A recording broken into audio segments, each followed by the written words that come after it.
Vamos a leer esto en Apocalipsis 5, 12 y 13, considerando que estamos entrando en la llamada Semana Santa, que de santa para el mundo no tiene nada. Para nosotros todos los días son santos porque son del Señor, ¿verdad? Pero nosotros aprovechamos la ocasión en que el mundo está como sensible, como que está recordando al Señor Jesús. Los llamados ateos, porque son ateos hasta que tienen un peligro y dicen, ay Dios mío, ¿verdad? Pues no quieren o quieren ponerla de otra manera, pero nosotros celebramos a Cristo en cada detalle y aprovechamos, diga usted la fecha en que Cristo murió, no lo sabemos, muy posible que sea esta o no, pero lo importante es que aprovechamos de hablar de Cristo y ojalá lo hablemos todos los días del sacrificio y el sufrimiento del Señor, amén, porque en Él y lo que Él hizo en el Calvario hay salvación. Entonces vamos a leer allí en Apocalipsis capítulo 5, versículos 12 y 13 y leemos todos, por favor.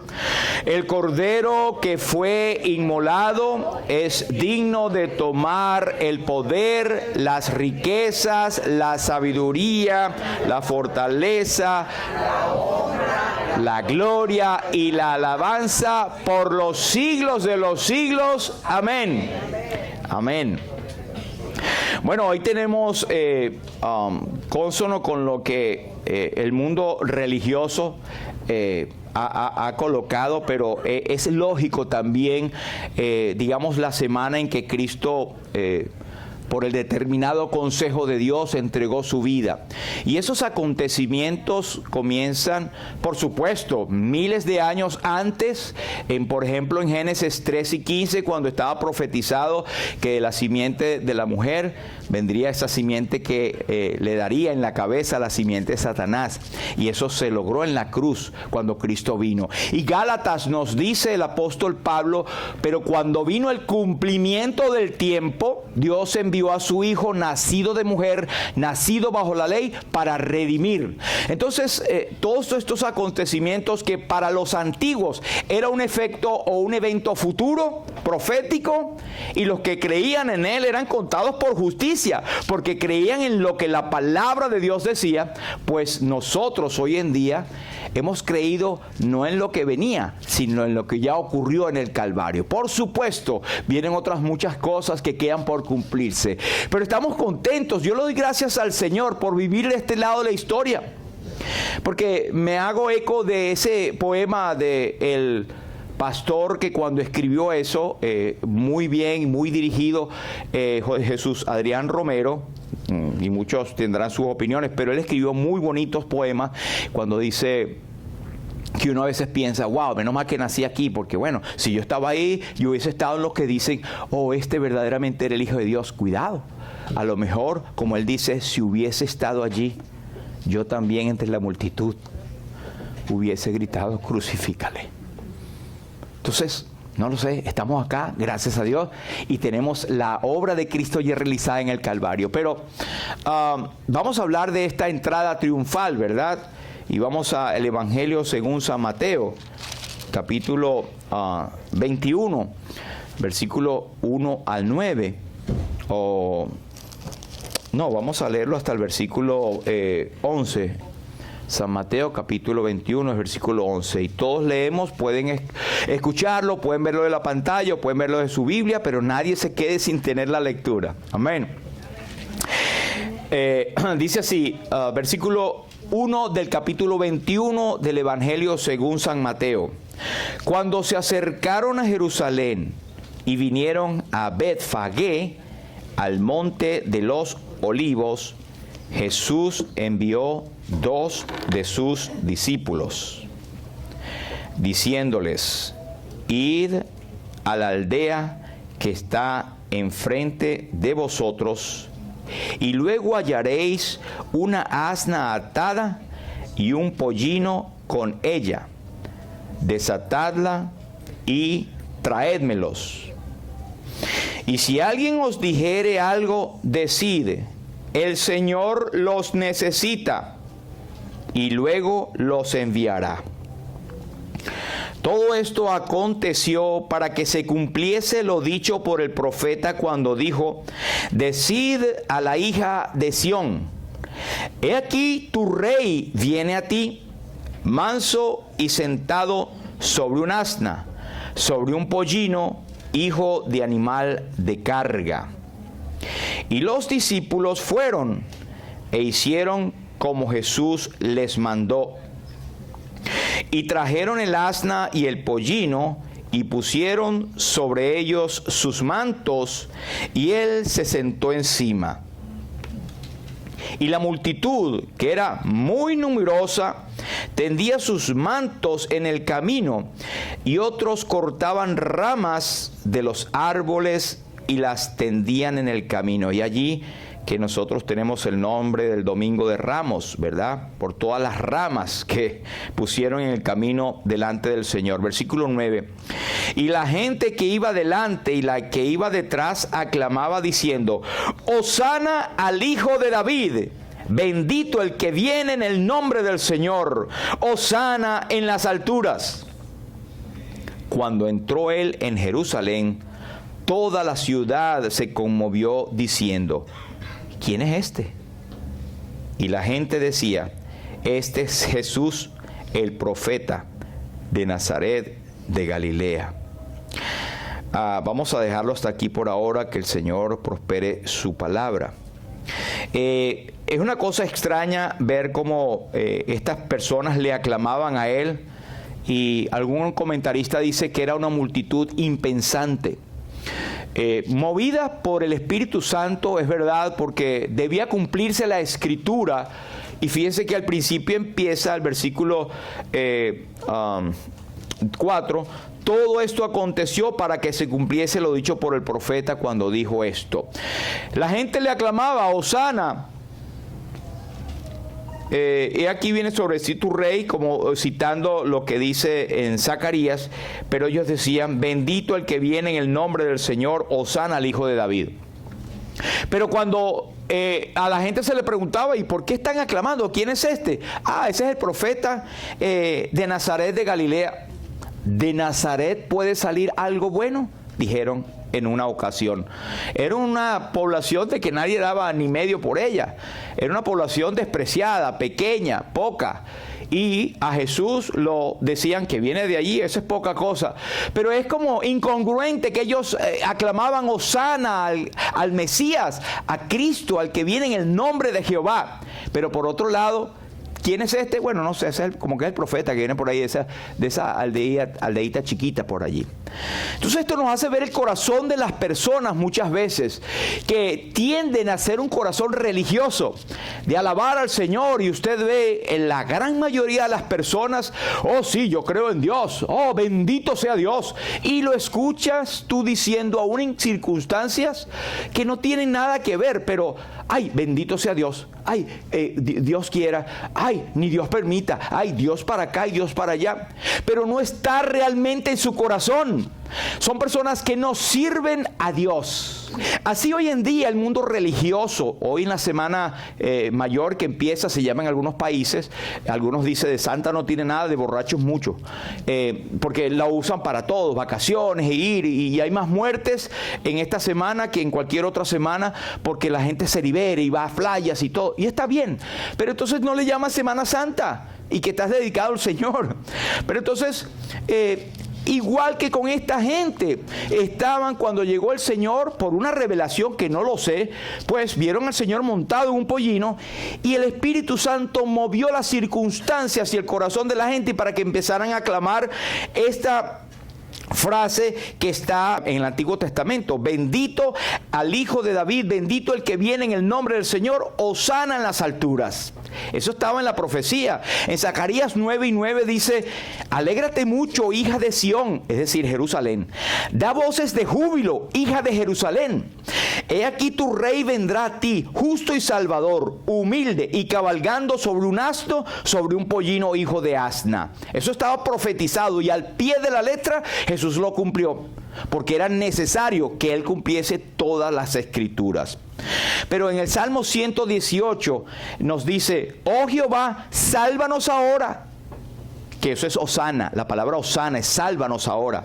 Te ruego Jehová, que nos hagas prosperar ahora, es decir, dame prosperidad material. Bendito el que viene en el nombre de Jehová, desde la casa de Jehová os bendecimos.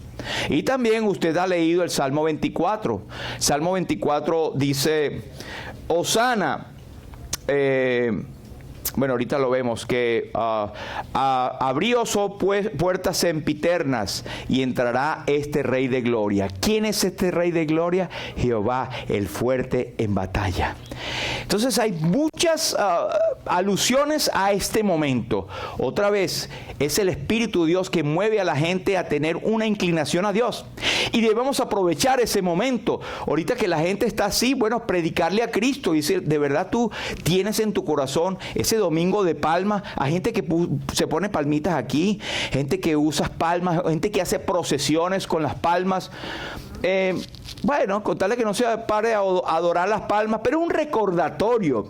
Uno ha aprendido un poco a ser como tolerante, pero también decir qué hay detrás de esto. Es una ceremonia solamente. Pues este es el famoso Domingo de Palmas. El domingo en que Jesús estaba entrando y estaba solo a 5 días de su muerte y él sabía lo que venía. Esto es una foto, simplemente es un cuadro donde vemos posiblemente cómo fue eso cuando Jesús entró a Jerusalén. Él vino montado en este pollino, ¿verdad? Hijo de asna. Pero en este capítulo, hermanos, se mencionan muchas cosas antes y después. Una de las cosas que se mencionan es el antes, por ejemplo, cuando en Juan capítulo 12, María, en casa de Marta y Lázaro, que había resucitado, pues le lavó los pies al Señor, como esa es la foto, como anticipando su muerte y su sepultura, sin saberlo. Y luego el Señor Jesús se acerca, y esto es más o menos cuando entra, ¿verdad? Esta es una película que está muy cercano, digo yo, a cómo fue, ¿verdad? Jesús sentado en un asna o un pollino, ¿verdad? Y los niños y la multitud, que era grande, mucho más de esto, con palmas en sus manos y ponían en el piso. Usted ve ahí en el piso. Similar a esto. Simplemente es como una ilustración de lo que pudo haber acontecido allí. Que lo que tiene de importante, hermanos, es que el único momento en que Jesús viajó montado en triunfo mientras estuvo en esta tierra, y fue precisamente cuando entró en Jerusalén, no para reinar, para sufrir y morir. Y esas son las cosas que debemos ver en esta escritura, y cómo el Señor está preparando los acontecimientos. Nos acercamos al umbral de los sufrimientos, o como dice, la pasión y muerte del Señor Jesús. Los sufrimientos por ti y por mí. Y llama la atención que el Señor sabía exactamente lo que le venía, porque momentos antes Él les dijo en el capítulo 20, versículo 18, Él dice, o el 17 dice de aquí de Mateo: subiendo Jesús a Jerusalén, tomó a sus 12 discípulos aparte en el camino y les dijo: he aquí subimos a Jerusalén, y el Hijo del Hombre será entregado a los principales sacerdotes. Él no dijo: y será aclamado el Hijo de Dios. No, Él tomó eso como: vamos a cumplir esto, porque es necesario cumplirlo. Pero yo sé que lo que me viene es la muerte y el sufrimiento tan fuerte que Él en Getsemaní tuvo que orar: Señor, pasa de mí esta copa, si no es posible. Si hay otra forma en que pueda yo redimir a la humanidad, pasa de mí esta copa, pero no se haga mi voluntad, sino la tuya. Hoy en día nosotros oramos: Señor, que se haga mi voluntad y no la tuya. Es al revés la cosa. Entonces Él les dice a los discípulos que sería entregado en manos de principales sacerdotes y a los escribas, y le condenarían a muerte, y le entregarían a los gentiles para que le escarnezcan, le azoten y le crucifiquen. ¡Qué sombrío! Mas al tercer día resucitaría. Y eso se cumplió también al pie de la letra. Hermanos, y esto es tan importante porque sin la obra de Cristo todos estaríamos perdidos. Es más, si Cristo hubiese sufrido, derramado su sangre y sufrir lo que sufrió, y hubiese quedado en un sepulcro, sería solamente la historia de un buen hombre que murió por muchos, por una buena causa. Pero Cristo resucitó triunfante de muertos. Primicia de los que murieron y durmieron es hecho. Una garantía de que Dios aprueba y aprobó el sacrificio de Cristo. Así que nosotros los cristianos evangélicos, los cristianos sinceros, nosotros tenemos la resurrección de Cristo como algo cierto, que Cristo resucitó y Cristo viene por segunda vez sin relación con el pecado para salvar a los que le esperan. ¿No es esto maravilloso? Para nosotros es una bendición tremenda, pero para muchos, como él lo dijo y ahorita lo voy a leer, él en las cosas alrededor que hizo cuando él llegó, usted esperaría que llegaría y lo bajarían. Hey, vente para acá, Jesús, vamos a ponerte aquí, vamos a sentarte acá. Este es el Hijo de David. No, eso fue un momento para cumplir las Escrituras. Y la religiosidad de la gente se le fue. Es más, a los 5 días, esa misma gente que había dicho, Señor, bendito que vienes, etcétera, decía, crucifícale, no a este, suéltanos a Barrabás. Ese es el corazón nuestro, el corazón humano, el corazón del hombre en pecado, que puede ser muy religioso, levantar las manos, adorar, pero al pasar la página es otra persona. Por eso es que a nosotros nos llaman los nacidos de nuevo. Sí, y nos gloriamos en Cristo. ¿Por qué? Porque las cosas, si alguno está en Cristo, nueva criatura es. Las cosas viejas pasaron y aquí todas son hechas nuevas. Hermano, tú estás cierto de que has nacido de nuevo. Y estoy implicando que sí, porque te llamo hermano, ¿verdad? Pero usted está cierto de que nació de nuevo, de que puso su confianza en Cristo. No que yo hice bien, no que yo me porto bien, no que yo he hecho esto y aquello. No tiene nada que ver con hacer. Si usted está basando su confianza en lo que usted hizo, o como usted es, o en el bien que ha hecho, usted está como las papitas de McDonald's, frito. Usted no tiene salvación porque usted está confiando en sí mismo y no por obras para que nadie se gloríe. La obra la hizo Jesús y nuestra salvación depende de ese glorioso Salvador que tenemos y no de ti y de mí. Es más, después que somos salvos, el hecho de que tú mantengas tu salvación, entre comillas, no es por ti. No es por algo que tú hagas o deshagas. Es lo que hizo Cristo en el Calvario. Y en Colosenses dice, ocupaos de vuestra salvación. No, dice ocupaos en vuestra salvación con temor y temblor. Y la gente, algunos hermanos bien intencionados pero mal informados, dicen que tenemos que trabajar nuestra salvación. No, ¿qué vas a trabajar tú la salvación? Si Cristo lo hizo todo. Suplementar un poquitico la salvación de Cristo es suplantar completamente la obra de Cristo. ¿Sí me entendieron? Cristo suplementado es Cristo suplantado. De manera que nuestra confianza reposa en aquel Hijo de David que llegó y entró triunfante, pero para luego morir para nosotros. Y luego en el Apocalipsis Él vendrá, ¿verdad? Montado en aquel caballo, con aquel nombre en sus muslos, y vendrá glorioso. Él ya es glorioso. Colosenses nos dice que mientras nosotros estamos acá, dice, haya pues en vosotros este sentir que hubo en Cristo Jesús, el cual siendo en forma de hombre, siendo en forma de siervo, hecho semejante a los hombres, se humilló a sí mismo, haciéndose obediente hasta la muerte y muerte de cruz. Por lo cual Dios ya le dio un nombre que es sobre todo nombre, para que en el nombre de Jesús se doble toda rodilla de los que están en los cielos y en la tierra y debajo de la tierra, y todos confiesen que Jesús es el Señor, para gloria de Dios Padre. Gloria a tu nombre, Señor.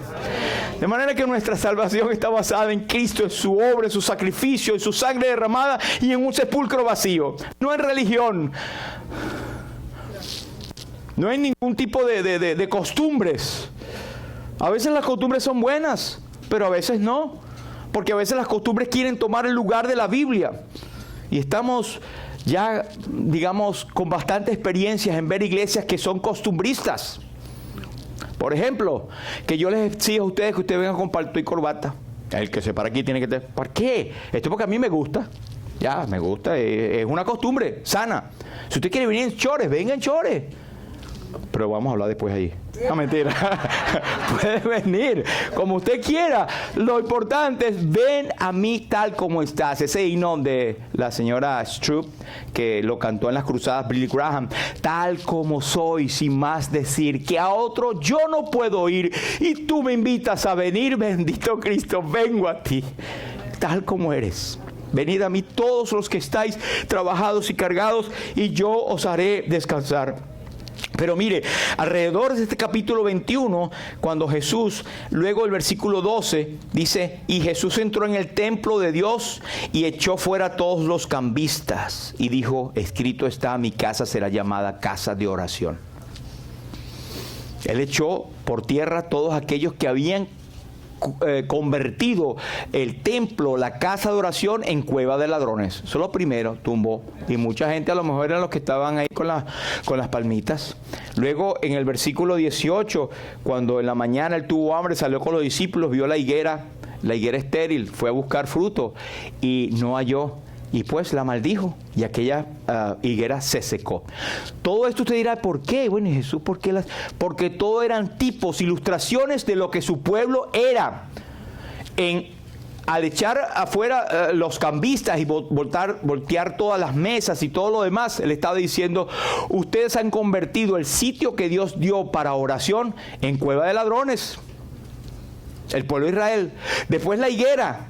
La higuera es símbolo de la nación de Israel. Una higuera que él fue y no encontró frutos cuando vino. ¿Qué hizo? Pues la dejó sin fruto.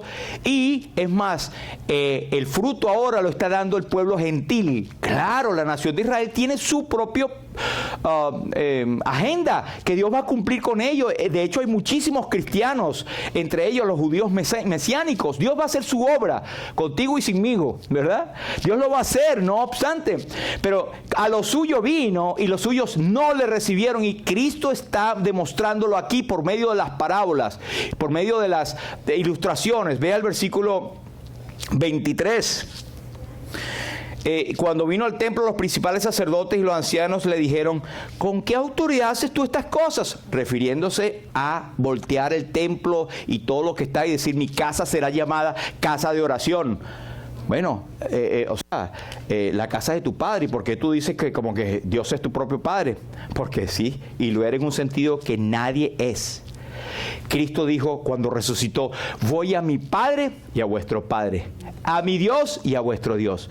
Porque Cristo es una relación con el Padre trinitaria que nadie de nosotros tiene. Ese es el Hijo eterno, el que por medio del cual fueron creadas todas las cosas y por medio del cual todas las cosas subsisten, y el que hizo la obra en el Calvario única, porque ningún hombre la podía hacer, pero él lo hizo como hombre representativo, sin pecado, y sucumbió bajo la ira de Dios, pudiendo él liberarse y decir, Señor, mira Padre, yo no aguanto esto, que vamos a mandarlo para el infierno. Sí, ha podido hacer eso. En Getsemaní, cuando Pedro sacó la espada del sumo y quitó la oreja del sumo sacerdote, no fue que se la cortó, se la quitó. Y él llegó, pum, y se la puso. Y con esa paciencia que tanto nos hace falta, Señor, le dijo, Pedro, mete tu espada en la vaina. Así lo dijo, ¿ok?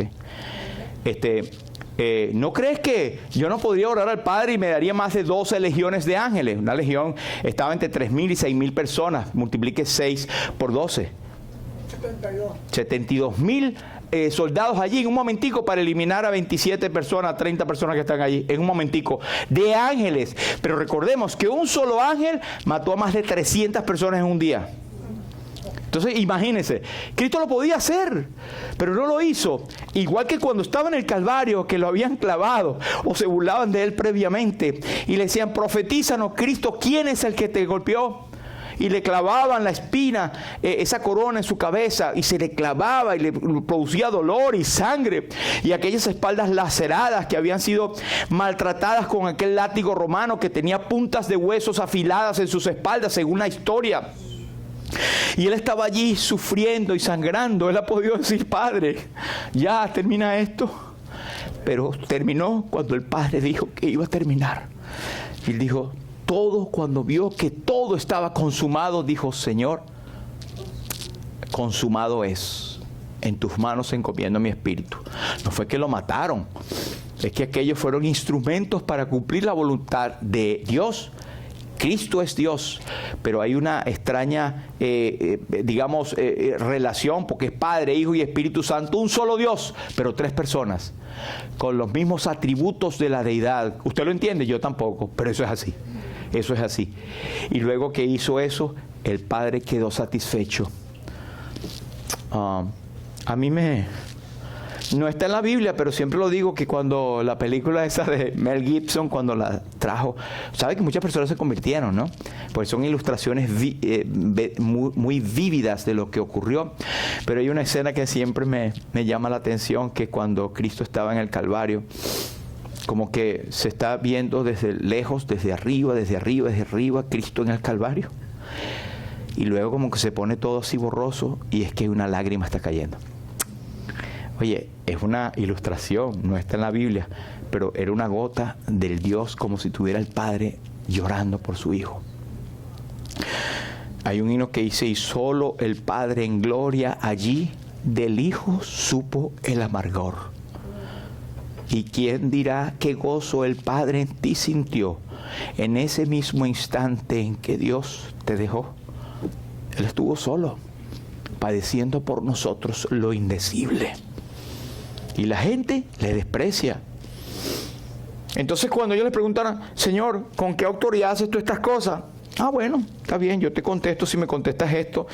El bautismo de Juan, ¿de dónde era? ¿Del cielo o de los hombres? Pero ven acá, si decimos que es el cielo, no va a decir porque no lo creyeron.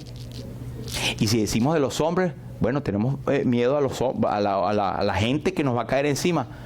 Ven acá, yo me arreglo. Señor, no lo sabemos. Bueno, yo tampoco sé entonces. O sea, desafió la autoridad de una sabiduría propia del Dios que todo lo sabe. Luego el versículo 28, el hombre que tenía 2 hijos, el primero dijo: bueno, haz esto, aquel, y mandó después a su hijo y le mataron. Todo esto, hermanos, léalo la próxima vez con el enfoque de lo que era Israel. Cristo estaba diciendo: este es mi pueblo, vine a lo mío y los míos me rechazaron. Pero dice Juan: mas a todos los que le recibieron, a los que creen en su nombre, les dio potestad de ser hechos hijos de Dios. No somos engendrados de carne, ni de sangre, ni de voluntad de varón, sino de Dios. Damos gloria a Dios por eso, hermanos. El Evangelio es santo, es perfecto, es eterno y trae salvación y vida eterna. Por eso usted no ve aquí ninguna otra cuestión que no sea la palabra de Dios, ¿verdad? Las escrituras proyectadas y los hermanos cantando sencillamente. No tenemos otro foco de diversión o de entretenimiento o de atención que no sea Cristo y su obra y la palabra de Dios. Amén. Pero luego, como para terminar, usted ve en el hombre que plantó la viña, versículo 33 al 44, ellos, el versículo 39, y tomándole le echaron fuera de la viña y le mataron al hijo del viñador. Cuando venga pues el señor de la viña, ¿qué hará aquellos labradores? Y entonces aquellos respondieron: a los malos destruirá sin misericordia y arrendará su viña a otros labradores que le paguen el fruto de su tiempo. Jesús le dijo: ay, papá, usted mismo se condenaron. ¿Nunca leíste en las Escrituras: la piedra que desecharon los edificadores ha venido a ser cabeza del ángulo? El Señor ha hecho esto y es cosa maravillosa a nuestros ojos. Por tanto os digo que el reino de Dios será quitado de vosotros, así fue claro, y será dado a la gente que produzca los frutos de él. ¿Recuerdan la higuera también, que no dio fruto? Y el que cayere sobre esta piedra será quebrantado, y sobre quien ella cayera le desmenuzará. Y oyendo sus parábolas, los principales sacerdotes y los fariseos entendieron que hablaba de ellos. No eran tontos. Está hablando de nosotros. ¿Cómo se atreve?, dirían. Pero al buscar cómo echarle mano, temían al pueblo, porque éste le tenía por profeta. Ya, le protegía el respeto. Pero no era eso, era que no era su tiempo todavía. Pero el Señor no tenía como esas dificultades, algunos dicen como los pelitos en la lengua para decir las cosas, porque es Dios y decía las cosas sin desperdicio de palabra. Pero si lo toman a usted y a mí, en 10 palabras que decimos, 77 son monte seco. ¿Sí? qué ilustración tan loca, ¿verdad? Pero bueno, para que sepan. Entonces, Cristo decía las cosas. Ahora nosotros sí tenemos que tener, porque erramos demasiado, tener prudencia al hablar y nos jactamos. Yo sí no le tengo, yo le digo las cosas. Tenemos que tener el amor cristiano. Tenemos que tener la sabiduría, la sensibilidad de hablar con las personas. Y allí fallamos muchos, incluyéndome. Por eso pedimos al Señor que nos dé sabiduría para hablar sabiamente a los demás. Y de paso, como dicen las cartas, ninguna palabra corrompida salga de vuestra boca, sino la que sea buena para la necesaria edificación, a fin de dar gracia a los oyentes. Esa es la labor del creyente en Cristo. Pero volviendo a esto, todo esto ocurre en el contexto luego que Cristo es recibido en el Domingo de Ramos. Hosana, al hijo de David, bendito el que viene en el nombre del Señor, hosana en las alturas. Zacarías 9, lo que ya citamos, alégrate mucho, hija de Sión, da voces de júbilo, hija de Jerusalén, y aquí tu rey vendrá a ti, justo y salvador, humilde y cabalgando sobre un asno, sobre un pollino, hijo de asna. El Salmo 118 nos dice, oh Jehová, sálvanos ahora, te ruego Jehová que nos hagas prosperar ahora. Bendito el que viene en el nombre de Jehová. Desde la casa de Jehová te bendecimos. En el Salmo 24, alzado puertas vuestras cabezas y alzaos vosotras puertas eternas. Y entrará el Rey de Gloria. ¿Quién es este Rey de Gloria? Jehová el fuerte y valiente, Jehová el poderoso en batalla. Y usted dirá, pero qué contraste, porque cuando Cristo entró en humildad, entró que al día siguiente iba a desayunar y fue una higuera. No era un hombre con real. Y la única bolsita que tenía de ofrendas, ¿verdad? La tenía un ladrón. Y sacaba de repente poquito. Y todavía hay gente que se atreve del evangelio de la prosperidad, que Jesús era rico y tenía una bolsa con mucho dinero. ¡Qué locura tan grande! Es más, cuando rompieron aquel frasco de alabastro para ungir los pies del Señor, él dijo, pero ven acá, no se puede agarrar ese perfume y venderlo y darlo a los pobres, cónchale, es un desperdicio. ¿No ves? A ver si puedo vender por lo menos el olor. Y dice la Biblia, esto lo decía no porque se cuidara de los pobres, sino porque era ladrón y echaba mano a la bolsa. Entonces Jesús entró en humildad. ¿Cómo podemos machar esto? Bueno, Jehová es el poderoso, es el Rey de Gloria, y en ningún momento dejó de serlo, aunque estaba vedado o velada su encarnación como Hijo de Dios. Él dice, despojándose de toda su gloria. Él tomó la forma de hombre. ¿Y qué pasó con su gloria? Fue por un tiempo escondida. Pero él no dejó su divinidad, simplemente la tenía velada. Velado en carne, él vino, la vida a Dios consagró. Él fue al Calvario, varón solitario, y toda su vida entregó. Pero, ¿qué decimos de hosana? Hosana es, sálvanos ahora. Ese es el significado de hosana. Pero para aquel contexto, esto era la hosana. Líbranos de la opresión del Imperio Romano. Quítanos los impuestos. Defiende nuestra causa. Perdón, ahí hay un duendecito que se metió ahí. La acusa social. Es que en portugués también la acusa, ¿no? Cosa social en el nombre de Jehová. Y entonces sé bendito y alabado. O sea, después que me hagas eso, ¿cuántos de nosotros no estamos, voy a servir a Jehová si tú me haces esto? Señor, yo te prometo que si hago esto y tal, y después, por eso dice la Biblia, es mejor que no prometas y que prometas y no cumplas. Por eso el apóstol nos habla, en lugar de lo cual deberías decir, si el Señor quiere, si Dios quiere, si el Señor permite, Dios mediante. Esas son frases que implican humildad y sumisión a la voluntad de Dios. Bueno, si no aprendemos esto de la Escritura, yo no sé cuándo lo vamos a aprender, ¿verdad? Así que seguimos acá.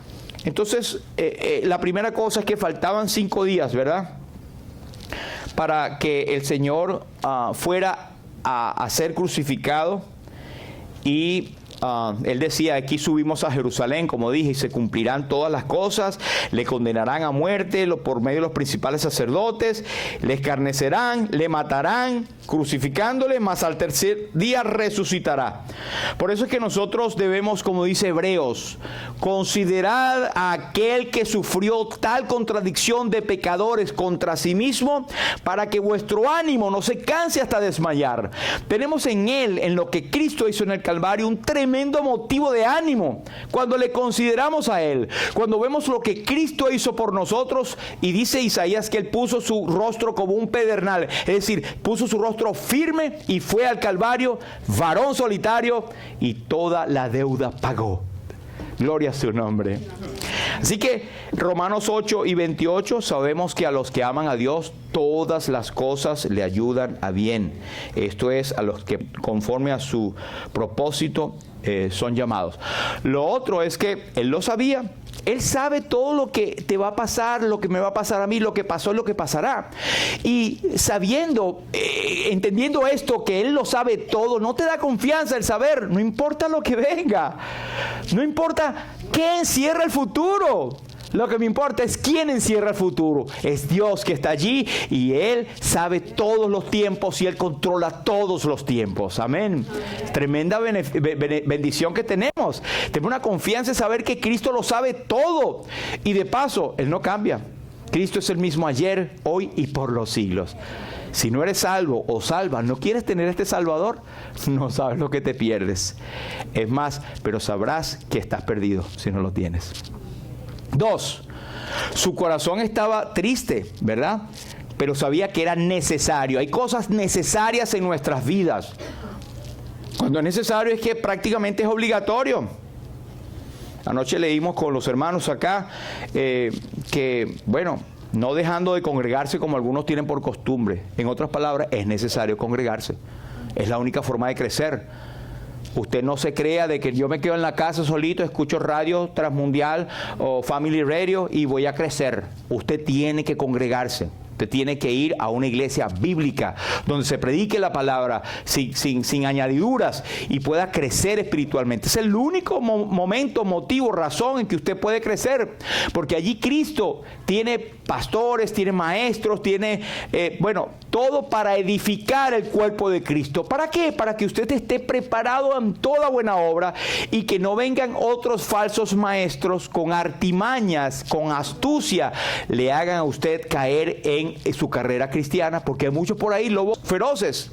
Usted tiene que asistir a la iglesia, los cultos regulares en lo que más pueda, para que el Señor le siga alimentando.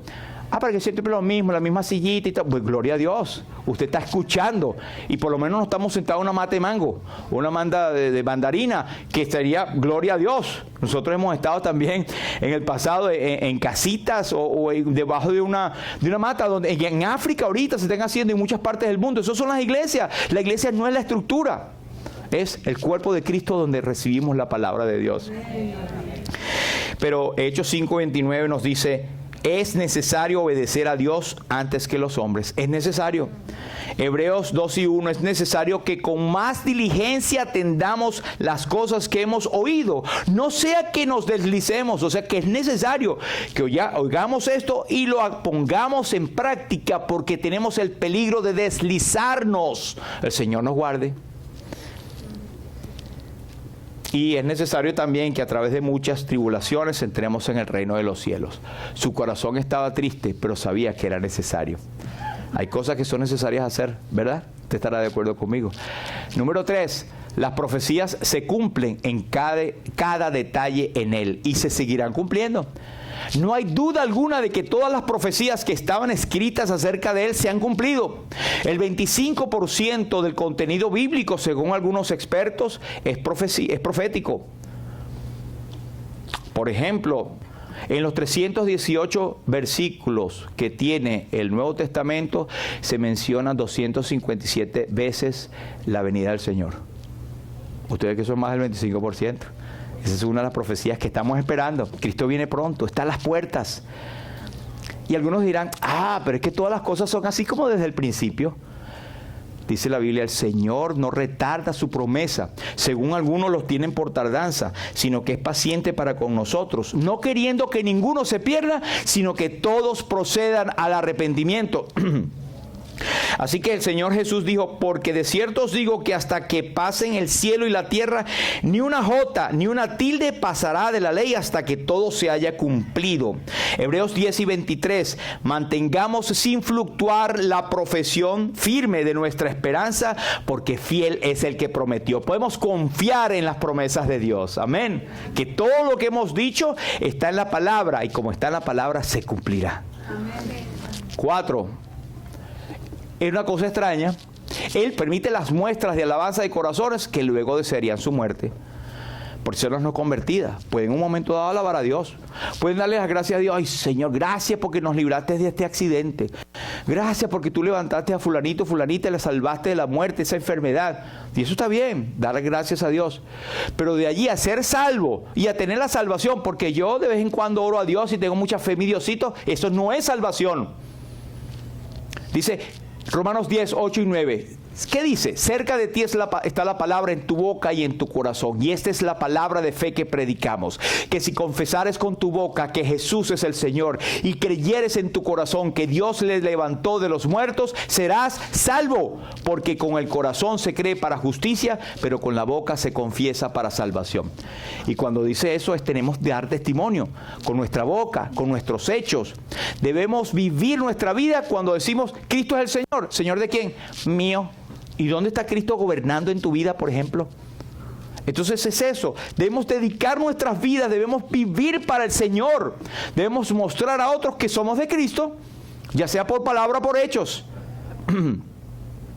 No todo el que me dice Señor, Señor entrará en el reino de los cielos, sino aquel que hace la voluntad de mi Padre que está en los cielos. Cuidado con jactarnos de decir que hablamos de Dios todo el tiempo, pero Dios no reina en nuestros corazones. Cristo debe ser nuestro Señor en todo momento, en el trabajo, en la casa, en la universidad, en la cuadra, donde quiera, en el chat, en el Facebook. Debemos mostrar quién es el Señor, quién es el que manda en nuestras vidas. Y no solamente porque yo lo digo, tienes que saber qué dice la Biblia, tienes que conocer a tu Señor, tienes que leer la Biblia. Y ahí te encuentras yendo a una iglesia también sana, bíblicamente, que enseña la palabra de Dios. Así que, en resumen, faltaban 5 días para ser crucificado. Él lo sabía y decidió hacerlo. Gloria a Dios que Cristo nos echó para atrás. Nos echó para atrás, pues estaríamos perdidos. Ahora, ¿cuántos de nosotros no nos echamos para atrás en cuanto a la causa de Cristo? Nos da vergüenza, ¿verdad? 2, su corazón estaba triste, pero sabía que era necesario. Cristo llevó la angustia suprema en su corazón, en su alma, por nosotros, porque sabía que era valioso el botín que iba a tener. Tu alma y mi alma, redimidas por la eternidad. Amén. Amén. 3, las profecías se cumplen en cada detalle en Él. Todo se cumple lo que está en la palabra de Dios. Así que podemos tener confianza de que la Escritura que está acá es la eterna, viva y para siempre palabra de Dios. Que el cielo y la tierra pasarán, pero mis palabras, dice el Señor, no pasarán. Y por último, Él puede permitir las muestras de alabanza de corazones que luego desearían su muerte. No nos confundamos. No nos ha mandado Dios a estar juzgando, pero sí nos dijo, por su fruto los conoceréis.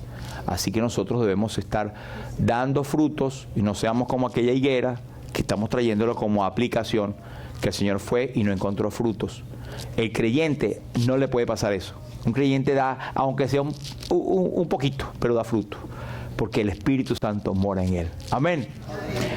Padre, queremos darte las gracias, Señor, por tu palabra, Señor. Qué bendición.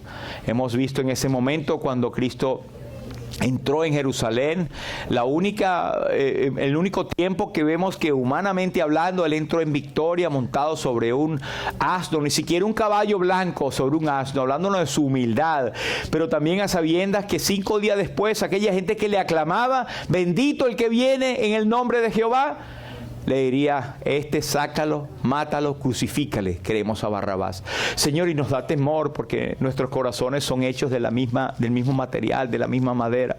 Gracias por lo que hemos reconocido nuestra condición de pecador y hemos aceptado a Cristo como Señor y Salvador.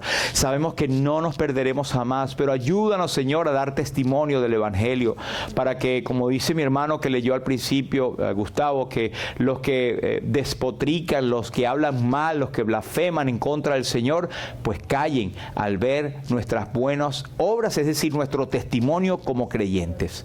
Señor, te suplicamos porque si alguno no tiene a Cristo, que esta mañana pueda así reconocer hoy mismo y caer a rodillas y decir: bendito Señor, que has llegado para llevar mis pecados. Te recibo como mi Señor, mi Rey y mi Salvador. Oh Señor, todos aquí que podamos decir: Jesús, eres mi Rey soberano, mi gozo es cantar tu loor. Gracias, Señor. Ayúdanos a ser mejores y más parecidos a Cristo y a proclamar el Evangelio. Y si alguno no es salvo, que hoy sea el momento aceptable. Gracias, Señor, por tu palabra. Te adoramos y te alabamos en el nombre precioso de Jesús. Amén.